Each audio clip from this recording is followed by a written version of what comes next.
தற்பொழுது தூத்துக்குடி நகரின் பிரத்யேகமான கழுகு பார்வை காட்சிகளை பார்க்கலாம்.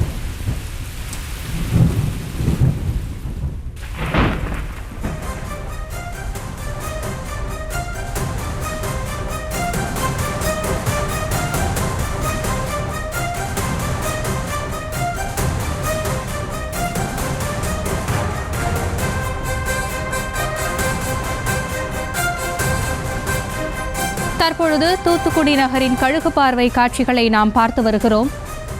வீடுகளுக்குள் நீர் புகுந்துள்ளதால் மக்கள் வெளியேறி வருகின்றனர். சாலைகளில் வெள்ளம் பெருக்கெடுத்துள்ளதால் போக்குவரத்து பாதிப்பு ஏற்பட்டிருக்கிறது. தூத்துக்குடியில் இருந்து மதுரை, திருச்செந்தூர், நெல்லைக்கு பேருந்துகள் ஓடவில்லை. கனமழை காரணமாக வெள்ளம் சூழ்ந்திருக்கிறது. தூத்துக்குடியில் இருந்து மக்கள் வெளியேற முடியாத சூழல் நிலவுகிறது. தூத்துக்குடி நகரின் கழுகு பார்வை காட்சிகளை பிரத்யேகமாக நியூஸ் தமிழ் வாயிலாக பார்த்து வருகிறோம். கூடுதல் விவரங்களோடு இணைகிறார் எமது செய்தியாளர் பாரிகார்த்திக். வணக்கம். தற்பொழுது நாம் தூத்துக்குடி நகரின் கழுகு பார்வை காட்சிகளை பார்த்து வருகிறோம். வெள்ளம் சூழ்ந்திருக்கக்கூடிய அந்த காட்சிகளை நம்மால் பார்க்க முடிகிறது. விவரங்களை வழங்கலாம். வணக்கம். தற்போது தூத்துக்குடி மாநகரமே வெள்ளக்காடாக காட்சியளித்துக் கொண்டிருக்கிறது. குறிப்பாக தூத்துக்குடி முழுக்க கனமழை கடந்த 24 மணி நேரத்தில் மட்டும் தூத்துக்குடி மாவட்டத்தில் அதிகபட்சமாக 95 சென்டிமீட்டர் வரை காயல்பட்டினத்தில் மழையானது பதிவாகியிருக்கிறது. அதன் தொடர்ச்சியாக திருச்செந்தூர், ஸ்ரீவைகுண்டம் உள்ளிட்ட இடங்களில் 69, 62 என அதிக அளவு கனமழையானது தூத்துக்குடி மாநகரையே தற்போது இருக்கிறது. இதனால் பொதுமக்கள் வீட்டை விட்டு வெளியே வர முடியாத ஒரு சூழல் உருவாகி இருக்கிறது. இதன் காரணமாக பொதுமக்கள் வீட்டை விட்டு வெளியே வந்து ஒரு அத்தியாவசிய பொருட்களை வாங்க முடியாத ஒரு சூழல் கூட தற்போது ஏற்படுத்துகிறது.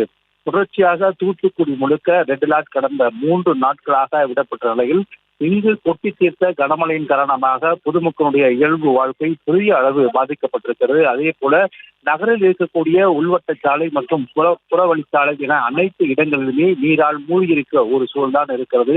பொதுமக்கள் துண்டிக்கப்பட்டும் இருக்கிறது. அதிக இடங்களில் மின்சாரம் இல்லாமல் பொதுமக்களை தொடர்பு கொள்வதற்கு துண்டிக்கப்பட்ட ஒரு சூழல்தான் தூத்துக்குடி முழுக்கவே தற்போது இருக்கிறது. தொடர்ச்சியாக பொதுமக்களை மீட்டெடுக்கும் பணியில் மாவட்ட நிர்வாகம் ஈடுபட்டு வருகிறார்கள். அனைத்து இடங்களிலும் குடியிருப்பு மற்றும் கோவில்கள், அலுவலகம் என அனைத்து இடங்களுமே தற்போது நீரினால் மூழ்கின்ற ஒரு சூழல்தான் இருக்கிறது. தூத்துக்குடியை பொறுத்த வரைக்கும் 2 அடி முதல் 6 அடி வரை நகரின் பல்வேறு இடங்களில் தண்ணீர் ஆனது தேங்கி இருக்கிறது. குறிப்பாக தரைத்தளத்தில் இருக்க மக்கள் அனைவரும் தங்களை பாதுகாத்து உடனடியாக முதல் தளத்திற்கு சென்றிருக்கிறார்கள். அதே போல தாழ்வான பகுதியில் இருக்கக்கூடிய பொதுமக்கள் அனைவரும் தங்களை பாதுகாப்பான பகுதிக்கு தற்போது பயணித்திருக்கிறார்கள். அவர்களை மீட்டெடுக்கும் முயற்சியில் ஒரு பக்கம் மாவட்ட நிர்வாகம் ஈடுபட்டு வந்தாலும் பொதுவாக பொதுமக்களை இப்போதுபட்ட காலகட்டத்தில் தொடர்பு கொள்ள முடியாது. தொடர்பு கொள்ள முடியாததான் இருக்கிறது. குறிப்பாக தூத்துக்குடியில் இருக்கக்கூடிய உள்வட்ட சாலை, அதே போல புறவழிச்சாலை என அனைத்து நகர்களிலும் மற்றும் அனைத்து குடியிருப்புகளிலும் தற்போது தண்ணீரானது சூழ்ந்திருக்கிறது. தூத்துக்குடி முழுக்க இருக்கக்கூடிய பல்வேறு இடங்களில் தற்போது வெள்ளக்காடாக காட்சியளித்துக் கொண்டிருக்கிறது. இதன் காரணமாக மின்சாரம் துண்டிக்கப்பட்டு அந்த பொதுமக்களுடைய இயல்பு வாழ்க்கை பெரிய அளவு பாதிக்கப்பட்டிருக்கிறது. அனைத்து இடங்களிலுமே வணிக நிறுவனங்கள் மற்றும் கடைகளுமே தற்போது மூடப்பட்டிருக்கின்றன. இதனால் பொதுமக்கள் யாரும் வீட்டை விட்டு வெளியே வர முடியாத ஒரு சூழல் இருக்கிறது. மேலும் சாலைகளின் வழியாக மாணவர்களுக்கு உள்ளே செல்ல முடியாமல் அனைத்து புறவழிச்சாலைகளும் தண்ணீரானது வெள்ளம் போல காட்சியளித்துக் கொண்டிருப்பதால் பொதுமக்கள் யாரும் வெளியே வர முடியாத ஒரு சூழல் இருக்கிறது. அதே போல தொடர்ச்சியாக தாழ்வான பகுதியில் இருக்கும் பொதுமக்களை மீட்டெடுக்கும் முயற்சியும் தற்போது ஈடுபட்டு வந்த சூழலும் கூட பொதுமக்களை அணுக முடியாத ஒரு சூழல் இருக்கிறது. ஏனால் வரலாறு காணாத அளவிற்கு இந்த கனமழையானது பெய்திருக்கிறது. பொதுவாக மழைப்பகுதிகள் தான் அதிக அளவு 90 சென்டிமீட்டர் என்ற அளவுடன் அடிக்கடி மழைப்பகுதிகள் பெய்கின்ற இந்த கனமழையானது தற்போது சமவெளி பகுதியிலே இந்த மழை வந்திருக்கிறது. வரலாறு காணாத முதல் முறையாக சமவெளி பகுதியில் 90 சென்டிமீட்டருக்கு மேலாக மழை பெய்திருப்பது என்று ஏற்கனவே வானிலை ஆய்வு மையம் தெரிவித்திருக்கிறது. அதன் காரணமாகவே தற்போது தூத்துக்குடி மாநகர் முழுக்கமே வெள்ளக்காடாக காட்சியளித்துக் கொண்டிருக்கிறது. இதன் காரணமாக பொதுமக்களுடைய இயல்பு வாழ்க்கை பெரிய அளவு பாதிக்கப்பட்டிருக்கிறது. நிறைய இடங்களில் பொதுமக்களை தொடர்பு கொள்ள முடியவில்லை என்றும் அதிகாரிகள் தெரிவிக்கிறார்கள். நிறைய இடங்கள் பொதுமக்கள் கூட்டமாக இருக்கிறார்கள். அவர்களை மீட்பதற்கு தொடர்பு கொள்ள முடியாத ஒரு சூழல் இருக்கிறது. காரணம் 2 நாட்களாக அந்த இடங்களில் மின்சாரம் இல்லை. மின்சாரம் இல்லாமல் பொதுமக்களை தொடர்பு கொள்வது சிரமமாக இருக்கிறது என்றும் தெரிவிக்கப்படுது. அதே போல முழுமையாக அந்த பொதுமக்களை மீட்டெடுக்கும் பணியில் நாங்கள் ஈடுபட்டு வருகிறோம் என்றும் மாவட்ட நிர்வாகம் தெரிவித்துள்ளதும் கூட பொதுமக்கள் நிறைய பேர் ஆங்காங்கே பல்வேறு இடங்களில் வெள்ளத்தின் காரணமாக சிக்கி இருக்கிறார்கள். அவர்களுக்கு போதுமான உணவு உள்ளிட்ட பொருட்கள் சென்றடைதா என்று கூட மாவட்ட நிர்வாகம் கேட்டு தெரிந்து கொள்ள முடியாத ஒரு சூழ்நிலை இருக்கிறது.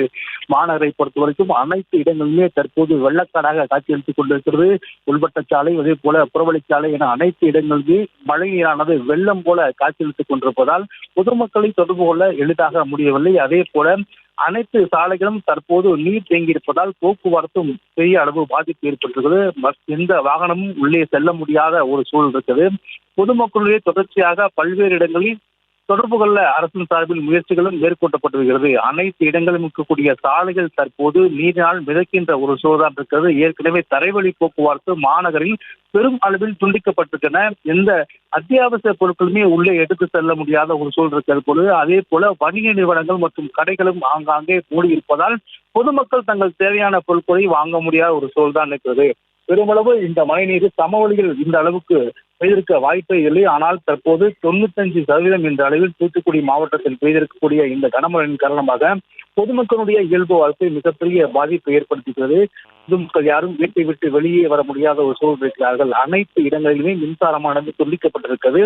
பொதுமக்களுடைய இயல்பு வாழ்க்கையானது முற்றிலும் தற்போது முடக்கப்பட்டிருக்கிறது. அனைத்து தூத்துக்குடி மாநகரத்தில் கொடுக்கக்கூடிய அனைத்து மாநகர சாலைகளும் தற்போது தண்ணீர் வெள்ளம் போல காட்சியளித்துக் கொண்டிருப்பதால் எந்த வாகனங்கள் உள்ளே சொல்ல முடியாத ஒரு சூழல். தற்போது நாம் தூத்துக்குடி மாநகரை முழுமையாக பார்த்து வருகிறோம். அனைத்து இடங்களிலேயே நாம் காணுகின்ற இந்த அனைத்து இடங்களிலேயே வெள்ளக்காடாக தான் காட்சியளித்துக் கொண்டிருக்கிறது. குடியிருப்பு மற்றும் கோயில் என அலுவலகம் என எதையுமே விட்டு வைக்காத வெள்ளம் அனைத்து இடங்களிலுமே தற்போது வெள்ள வெறியாட்டம் ஆடி இருக்கும் சூழல் தான் தற்போது குடியிருப்பு பகுதியில் நாம் பார்த்துக் கொண்டு வருகிறோம். குடியிருப்பு பகுதிகளை சுற்றியாக தண்ணீரானது அதிக அளவு இருக்கிறது. இந்த தரைத்தளத்தில் இருக்கக்கூடிய மக்கள் அனைவரும் முதல் தளத்துக்கு சென்று விட்டார்கள். அந்த அளவுக்கு தண்ணீரானது தரைத்தளத்தை முழுமையாக ஆக்கிரமித்துக் கொண்டிருக்கிறது. தூத்துக்குடியில் இருக்கக்கூடிய அனைத்து இடங்களுமே தற்போது 10 அடி வரை தண்ணீர் உயர்ந்திருக்கலாம் என்றும் கூட தகவல் வந்து கொண்டிருக்கின்றன. தொடர்ச்சியாக அவர்களை மீட்கும் நடவடிக்கையும் மாவட்ட நிர்வாகம் இறங்கி இருக்கிறது. சுற்றி இருக்கக்கூடிய அனைத்து ஏரிகளும் தற்போது உடைந்திருக்கக்கூடிய ஒரு சூழல்தான் நான் பார்க்கிறோம். தூத்துக்குடி நகருக்கு அருகே இருக்க ஏரி கூட உடைந்து அந்த தண்ணீரானது மாநகருக்குள் உள்ளே வந்து கொண்டிருக்க சூழலில் தண்ணீரானது அளவு இன்னும் அதிகமாக இருக்கும் என்று பொதுமக்கள் அச்சப்படுகிறார்கள். அதே போல தூத்துக்குடி மாநகரை சுற்றி இருக்கக்கூடிய அனைத்து நீர்நிலைகளுமே தற்போது நிரம்பி வழிகின்ற ஒரு சூழல் இருக்கிறது. அனைத்து நீர்நிலைகளுமே பெருமளவில் தண்ணீரானது நிரம்பி இருக்கிறது. எனவே அதன் காரணமாக பொதுமக்கள் அச்சம் இன்னும் கொஞ்சம் அதிகமாக இருக்கிறது. குறிப்பாக பொதுமக்கள் அத்தியாவசிய பொருட்கள் கூட இல்லாத ஒரு சூழலில் தவிர்த்து வருகிறார்கள். ஒரு சில இடங்களில் பொதுமக்கள் மீட்கப்பட்டு வெளியே அழைத்து வர இருக்கிறார்கள். இருந்தாலும் கூட பொதுமக்களை தொடர்பு கொள்வதற்கு மாவட்ட நிர்வாகம் சற்று சிரமம் ஏற்படுகிறது. காரணம், கடந்த 2 நாட்களுக்கு மேலாக மாநகரில் பல்வேறு இடங்களில் மின்சாரமானது துண்டிக்கப்பட்டிருக்கிறது. மின்சாரம் துண்டிக்கப்பட்டதன் காரணமாக பொதுமக்களுடைய தொடர்பு கொள்ள எளிதாக முடியவில்லை. அதே போல அனைத்து வணிக நிறுவனங்களும் தற்போது தண்ணீரால் மூழ்கடிக்கக்கூடிய ஒரு சூழல் இருக்கிறது. வணிக நிறுவனங்கள் மற்றும் கடைகள் உள்ளிட்ட பல்வேறு இடங்கள் தற்போது தண்ணீரால் மூழ்கிருக்கிறது. இதன் காரணமாக பொதுமக்கள் அத்தியாவசிய பொருட்கள் கூட வெளியே வர முடியாத ஒரு சூழல் சிக்கி தவிக்கிறார்கள். இந்த கனமழை பொதுவாக மழை உள்ளிட்ட நகரங்களில் பெய்யக்கூடிய இந்த மழையானது முதல் முறையாக சமவெளி பகுதிகளில் பெய்திருக்கிறது. சமவெளி பகுதிகளில் 95% மிக அதிக கனமழையாகும். இந்த கனமழை என்பது வரலாறு காணாத ஒரு மழையாகும். கிட்டத்தட்ட சமவெளி பகுதிகளில் எல்லாம் அதிகபட்சமாக 20 சென்டிமீட்டர் மழை பெய்தாலே தண்ணீர் நிற்கும் சூழல் உள்ள சூழலில் தற்போது 90% மழை என்பது எந்த விதத்திலையும் ஏற்றுக்கொள்ள முடியாத மழை. எனவே அதன் காரணமாக தற்போது தூத்துக்குடி மாநகரமே வெள்ளம் போல காட்சியளித்துக் கொண்டிருக்கிறது. பொதுமக்கள் நிறைய பேர் தற்போது வெளியேற முடியாத ஒரு சூழலில் சிக்கி தவிப்பதாக தற்போது தகவல்கள் வந்து கொண்டிருக்கிறது. செய்திகளை உடனுக்குடனும் துல்லியமாகவும் தெரிந்து கொள்ள சப்ஸ்கிரைப் பண்ணுங்க.